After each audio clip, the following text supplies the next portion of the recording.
ನಮಸ್ಕಾರ ಎಲ್ಲರಿಗೂ. ನಾವು ಸಾಮಾನ್ಯವಾಗಿ ಬಳಸುವಂತಹ ಕ್ರಿಯಾಪದಗಳು ಹಾಗೂ ಅವುಗಳ ರೂಪಗಳನ್ನು ಉದಾಹರಣೆ ವಾಕ್ಯಗಳ ಸಮೇತ ಕಲಿಯೋಣ, ಸರಿನಾ? Common verbs and their forms. Number 16. Inspire ಅಂದರೆ ಸ್ಫೂರ್ತಿ ನೀಡು. ಇನ್ಸ್ಪೈರ್. ಇನ್ಸ್ಪೈರ್ V1 ರೂಪ, ಇನ್ಸ್ಪೈರ್ನ V2 ರೂಪ ಇನ್ಸ್ಪೈರ್ಡ್, V3 ರೂಪ ಇನ್ಸ್ಪೈರ್ಡ್, ಎಸ್ ರೂಪ ಇನ್ಸ್ಪೈರ್ಸ್ ಹಾಗೂ ING ರೂಪ inspiring. Did his speech inspire you? ಅವರ ಮಾತು ನಿಮಗೆ ಸ್ಫೂರ್ತಿ ನೀಡಿತೆ? Did his speech inspire you? ಇಲ್ಲಿ ಇನ್ಸ್ಪೈರ್ ಅನ್ನುವಂಥದ್ದು ವರ್ಬಿನ ಮೊದಲ ರೂಪ. ಮಾತು ಅಂದರೆ ಸ್ಪೀಚ್ ಅಥವಾ ಭಾಷಣ. His speech inspired the soldiers. ಅವರ ಮಾತು ಅಥವಾ ಭಾಷೆ ಸೈನಿಕರಲ್ಲಿ ಸ್ಫೂರ್ತಿ ತುಂಬಿತು. His speech inspired the soldiers. ಇಲ್ಲಿ ಇನ್ಸ್ಪೈರ್ಡ್ ಅನ್ನುವಂಥದ್ದು ವರ್ಬಿನ ಎರಡನೆಯ ರೂಪ. This movie was inspired by real events. ಈ ಚಿತ್ರವು ನೈಜ ಘಟನೆಗಳಿಂದ ಪ್ರೇರಿತವಾಗಿದೆ. This movie was inspired by real events. ಇಲ್ಲಿ ಇನ್ಸ್ಪೈರ್ಡ್ ಅನ್ನುವಂಥದ್ದು ವರ್ಬಿನ ಮೂರನೆಯ ರೂಪ ಹಾಗೂ ಪ್ರೇರಿತವಾಗಿದೆ ಅನ್ನುವ ಅರ್ಥ ಇಲ್ಲಿ ಬರ್ತಾ ಇದೆ. This book always inspires me. ಈ ಪುಸ್ತಕ ಯಾವಾಗಲೂ ನನಗೆ ಸ್ಫೂರ್ತಿ ನೀಡುತ್ತದೆ. This book always inspires me. ಇಲ್ಲಿ ಇನ್ಸ್ಪೈರ್ಸ್ ಅನ್ನುವಂಥದ್ದು ವರ್ಬಿನ ಎಸ್ ರೂಪ. The teacher is inspiring the students. ಶಿಕ್ಷಕರು ವಿದ್ಯಾರ್ಥಿಗಳಿಗೆ ಸ್ಫೂರ್ತಿ ನೀಡುತ್ತಿದ್ದಾರೆ. The teacher is inspiring the students. ಇಲ್ಲಿ ಇನ್ಸ್ಪೈರಿಂಗ್ ಅನ್ನುವಂಥದ್ದು ವರ್ಬಿನ ING ರೂಪ, ಸರಿನಾ? ನೆಕ್ಸ್ಟ್, ಇನ್ಸಲ್ಟ್ ಅಂದರೆ ಅವಮಾನ ಮಾಡು. ಇನ್ಸಲ್ಟ್ ಅನ್ನುವಂಥದ್ದು ವರ್ಬಿನ ಮೊದಲನೆಯ ರೂಪ. ಇನ್ಸಲ್ಟ್ನ V2 ರೂಪ ಇನ್ಸಲ್ಟೆಡ್, V3 ರೂಪ ಇನ್ಸಲ್ಟೆಡ್, ಎಸ್ ರೂಪ ಇನ್ಸಲ್ಟ್ಸ್ ಹಾಗೂ ING ರೂಪ insulting. I didn't mean to insult you. ನಿನ್ನನ್ನು ಅವಮಾನಿಸೋ ಉದ್ದೇಶ ನನಗಿರಲಿಲ್ಲ. I didn't mean to insult you. ಇಲ್ಲಿ ಇನ್ಸಲ್ಟ್ ಅನ್ನುವಂಥದ್ದು ವರ್ಬಿನ ಮೊದಲನೆಯ ರೂಪ. He insulted her by calling her stupid. ಅವನು ಅವಳನ್ನು ಮೂರ್ಖ ಎಂದು ಕರೆದು ಅವಮಾನ ಮಾಡಿದನು. He insulted her by calling her stupid. ಇಲ್ಲಿ ಇನ್ಸಲ್ಟೆಡ್ ಅನ್ನುವಂಥದ್ದು ವರ್ಬಿನ ಎರಡನೆಯ ರೂಪ. You have insulted my wife. ನೀನು ನನ್ನ ಹೆಂಡತಿಗೆ ಅವಮಾನ ಮಾಡಿದ್ದೀಯ. You have insulted my wife. ಇಲ್ಲಿ ಇನ್ಸಲ್ಟೆಡ್ ಅನ್ನುವಂಥದ್ದು ವರ್ಬಿನ ಮೂರನೆಯ ರೂಪ. He insults us all the time. ಅವನು ನಮ್ಮನ್ನು ಯಾವಾಗಲೂ ಅವಮಾನಿಸುತ್ತಾನೆ. He insults us all the time. ಇಲ್ಲಿ ಇನ್ಸಲ್ಟ್ಸ್ ಅನ್ನುವಂಥದ್ದು ವರ್ಬಿನ ಎಸ್ ರೂಪ. He was insulting them.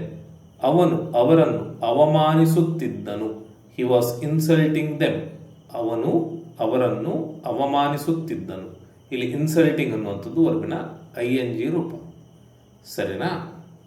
Next, introduce ಅಂದರೆ ಪರಿಚಯಿಸು. ಇಂಟ್ರೊಡ್ಯೂಸ್ ಅನ್ನುವಂಥದ್ದು ವರ್ಬಿನ ಮೊದಲನೇ ರೂಪ. ಇಂಟ್ರೊಡ್ಯೂಸ್ನ ಎರಡನೇ ರೂಪ ಇಂಟ್ರೊಡ್ಯೂಸ್ಡ್, ಮೂರನೇ ರೂಪ ಇಂಟ್ರೊಡ್ಯೂಸ್ಡ್, ಎಸ್ ರೂಪ ಇಂಟ್ರೊಡ್ಯೂಸಸ್ ಹಾಗೂ ING ರೂಪ ಇಂಟ್ರೊಡ್ಯೂಸಿಂಗ್, ಸರಿನಾ? Next, allow me to introduce myself.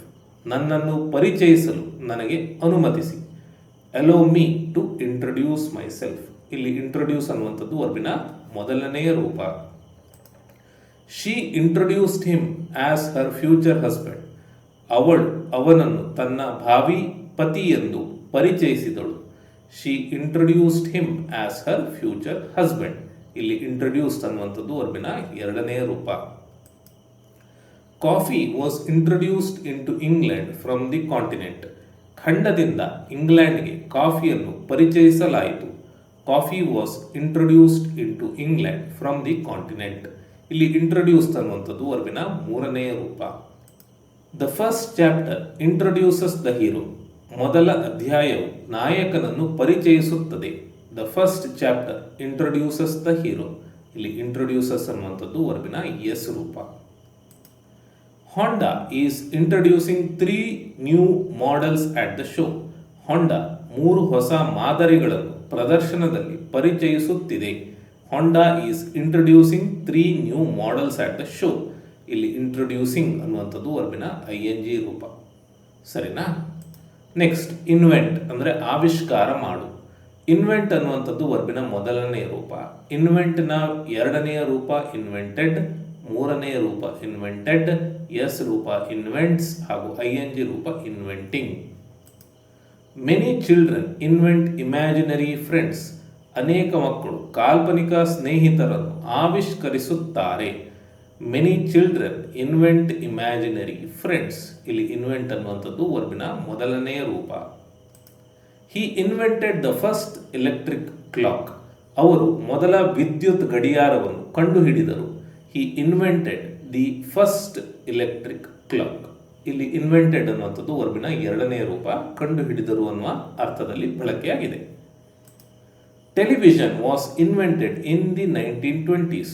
ದೂರದರ್ಶನವನ್ನು 1920ರ ದಶಕದಲ್ಲಿ ಕಂಡುಹಿಡಿಯಲಾಯಿತು. Television was invented in the 1920s. ಇಲ್ಲಿ ಇನ್ವೆಂಟೆಡ್ ಅನ್ನುವಂಥದ್ದು ವರ್ಬಿನ ಮೂರನೆಯ ರೂಪ. He always invents reasons to not attend the meeting. ಸಭೆಗೆ ಹಾಜರಾಗದಿರಲು ಅವರು ಯಾವಾಗಲೂ ಕಾರಣಗಳನ್ನು ಕಂಡುಕೊಳ್ಳುತ್ತಾರೆ. He always invents reasons to not attend the meeting. ಇಲ್ಲಿ ಇನ್ವೆಂಟ್ಸ್ ಅನ್ನುವಂಥದ್ದು ವರ್ಬಿನ ಎಸ್ ರೂಪ. ಕಂಡುಕೊಳ್ಳುತ್ತಾರೆ ಅಥವಾ ಹುಡುಕುತ್ತಾರೆ, ಹೊಸದಾಗಿ ಹುಡುಕ್ತಾರೆ ಅನ್ನುವ ಅರ್ಥದಲ್ಲಿ ಬಳಕೆಯಾಗಿದೆ. ಇನ್ನು he is inventing a new machine. ಅವರು ಹೊಸ ಯಂತ್ರವನ್ನು ಆವಿಷ್ಕರಿಸುತ್ತಿದ್ದಾರೆ. He is inventing a new machine. ಇಲ್ಲಿ ಇನ್ವೆಂಟಿಂಗ್ ಅನ್ನುವಂಥದ್ದು ವರ್ಬಿನ ING ರೂಪ. ಸರಿನಾ? ನೆಕ್ಸ್ಟ್ ಇನ್ವೈಟ್ ಅಂದರೆ ಆಹ್ವಾನಿಸು. ಇನ್ವೈಟ್ ಅನ್ನುವಂಥದ್ದು ವರ್ಬಿನ ಮೊದಲ ರೂಪ. ಇನ್ವೈಟ್ನ ಎರಡನೆಯ ರೂಪ ಇನ್ವೈಟೆಡ್, ಮೂರನೆಯ ರೂಪ ಇನ್ವೈಟೆಡ್, ಎಸ್ ರೂಪ ಇನ್ವೈಟ್ಸ್ ಹಾಗೂ ING ರೂಪ inviting. Who should we invite to the party. ನಾವು ಪಕ್ಷಕ್ಕೆ ಯಾರನ್ನು ಆಹ್ವಾನಿಸಬೇಕು. Who should we invite to the party. ಇಲ್ಲಿ ಇನ್ವೈಟ್ ಅನ್ನುವಂಥದ್ದು ವರ್ಬಿನ ಮೊದಲನೆಯ ರೂಪ. We invited them to our wedding. ಅವರನ್ನು ನಮ್ಮ ಮದುವೆಗೆ ಆಹ್ವಾನಿಸಿದೆವು. We invited them to our wedding. ಇಲ್ಲಿ ಇನ್ವೈಟೆಡ್ ಅನ್ನುವಂಥದ್ದು ವರ್ಬಿನ ಎರಡನೆಯ ರೂಪ. 150 guests were invited to the function. ಸಮಾರಂಭಕ್ಕೆ 150 ಅತಿಥಿಗಳನ್ನು ಆಹ್ವಾನಿಸಲಾಯಿತು. 150 guests were invited to the function. ಇಲ್ಲಿ ಇನ್ವೈಟೆಡ್ ಅನ್ನುವಂಥದ್ದು ವರ್ಬಿನ ಮೂರನೆಯ ರೂಪ. He never invites us to his home. ಅವನು ನಮ್ಮನ್ನು ತನ್ನ ಮನೆಗೆ ಎಂದಿಗೂ ಆಹ್ವಾನಿಸುವುದಿಲ್ಲ. He never invites us to his home. ಇಲ್ಲಿ ಇನ್ವೈಟ್ಸ್ ಅನ್ನುವಂಥದ್ದು ವರ್ಬಿನ ಎಸ್ ರೂಪ. We are inviting our relatives. ನಾವು ನಮ್ಮ ಸಂಬಂಧಿಕರನ್ನು ಆಹ್ವಾನಿಸುತ್ತಿದ್ದೇವೆ. We are inviting our relatives. ಇಲ್ಲಿ ಇನ್ವೈಟಿಂಗ್ ಅನ್ನುವಂಥದ್ದು ವರ್ಬಿನ ING ರೂಪ. ಸರಿನಾ? ನೆಕ್ಸ್ಟ್ ಜಾಯಿನ್ ಅಂದರೆ ಸೇರು ಅಥವಾ ಸೇರಿಸು, ಎರಡೂ ಕೂಡ ಆಗ್ತದೆ. ಜಾಯಿನ್. ಜಾಯಿನ್ ಅನ್ನುವಂಥದ್ದು ವರ್ಬಿನ ಮೊದಲ ರೂಪ. ಎರಡನೇ ರೂಪ ಜಾಯಿಂಡ್, ಮೂರನೇ ರೂಪ ಜಾಯಿಂಡ್. ಜಾಯಿನ್ನ ಎಸ್ ರೂಪ ಜಾಯಿನ್ಸ್ ಹಾಗೂ ING ರೂಪ joining. Will you join us for coffee. ನೀವು ಕಾಫಿಗಾಗಿ ನಮ್ಮೊಂದಿಗೆ ಸೇರುತ್ತೀರಾ. Will you join us for coffee. ಇಲ್ಲಿ ಜಾಯಿನ್ ಅನ್ನುವಂಥದ್ದು ವರ್ಬಿನ ಮೊದಲ ರೂಪ. ಸೇರುತ್ತೀರಾ ಅಂದರೆ ನಮ್ಮ ಜೊತೆ ಬರ್ತೀರಾ ಅಂತ ಅರ್ಥ. ಆಯಿತಾ? He joined the army when he was 16. ಅವರು 16ನೇ ವಯಸ್ಸಿನಲ್ಲಿ ಸೈನ್ಯಕ್ಕೆ ಸೇರಿದರು.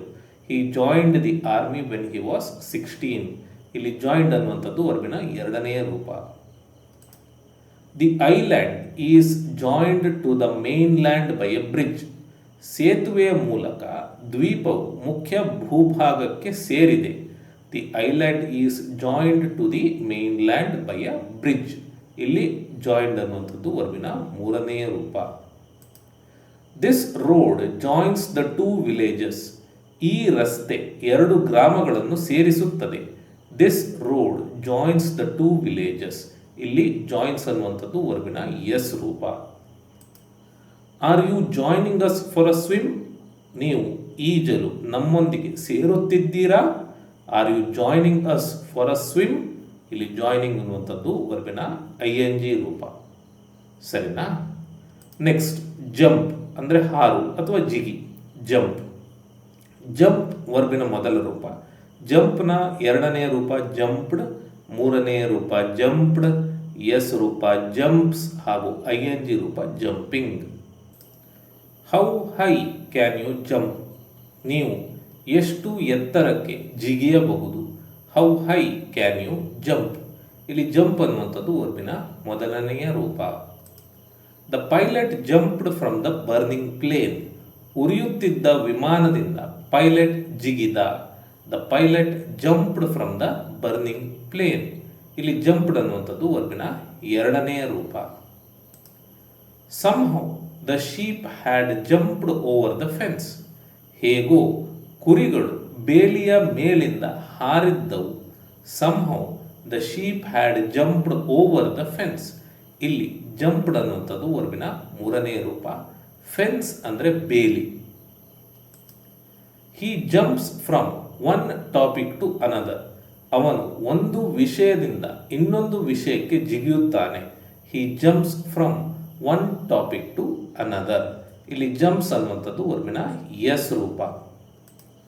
The children were jumping up and down with excitement. ಮಕ್ಕಳು ಸಂಭ್ರಮದಿಂದ ಕುಣಿದು ಕುಪ್ಪಳಿಸುತ್ತಿದ್ದರು. The children were jumping up and down with excitement. ಇಲ್ಲಿ ಜಂಪಿಂಗ್ ಅನ್ನುವಂಥದ್ದು ವರ್ಬಿನ ING ರೂಪ. ಸರಿನಾ?